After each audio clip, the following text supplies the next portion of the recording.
Hi, my name is Sarah Vargas, and today I am going to pay a tribute to Cinderella. So today I want to remember the life of the lovely Cinderella.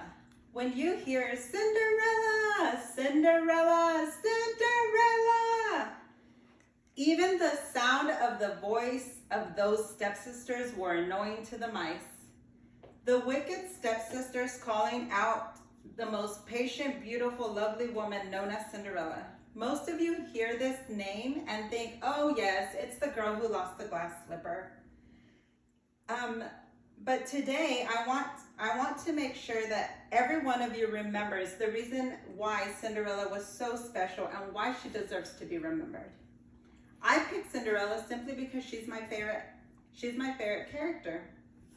So Cinderella, who was she? She wasn't just a kind girl to her wicked stepsisters and evil stepmothers who didn't deserve that, but she was also kind to different animals that crossed her path. The way she overcomes losing her mother and having to be a maid to her stepsisters and stepmother, and finally getting the happy ending she deserves is what is worth celebrating her.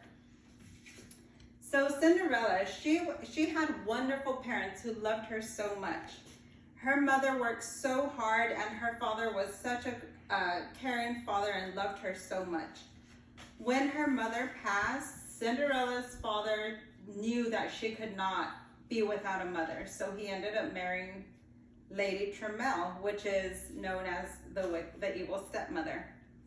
Well, along with this stepmother came two very annoying, bratty stepsisters, Anastasia and Drizella.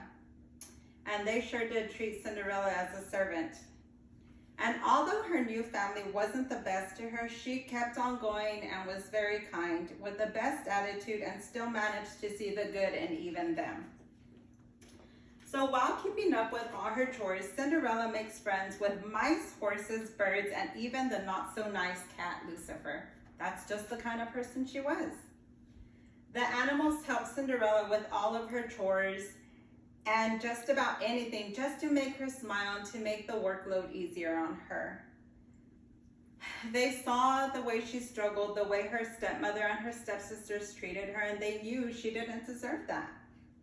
But the day finally comes and an invitation is sent to their home, and it's inviting all the women to come to a royal ball to meet the prince. Well, Cinderella completes all her chores, and the animals make sure to help her out, and they even help her make her dress. Well, when Cinderella comes down and gets ready to go to this ball, of course, the jealousy of the stepsisters, seeing how beautiful Cinderella looked,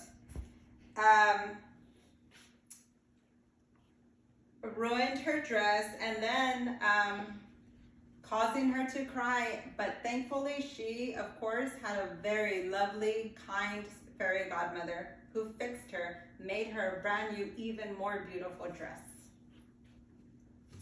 So this is love. When Cinderella arrives at the ball, the prince immediately greets her and dances with her, instantly falling in love with this beautiful woman. But one more time, Cinderella does have to go back home. She has to be home at the strike of midnight. If not, she turns back to the servant, losing her dress. So during this time, as she's rushing, she leaves behind her glass slipper. Well, back to the house, she does return back as a servant, but thankfully, because of the glass slipper, the prince is able to find Cinderella.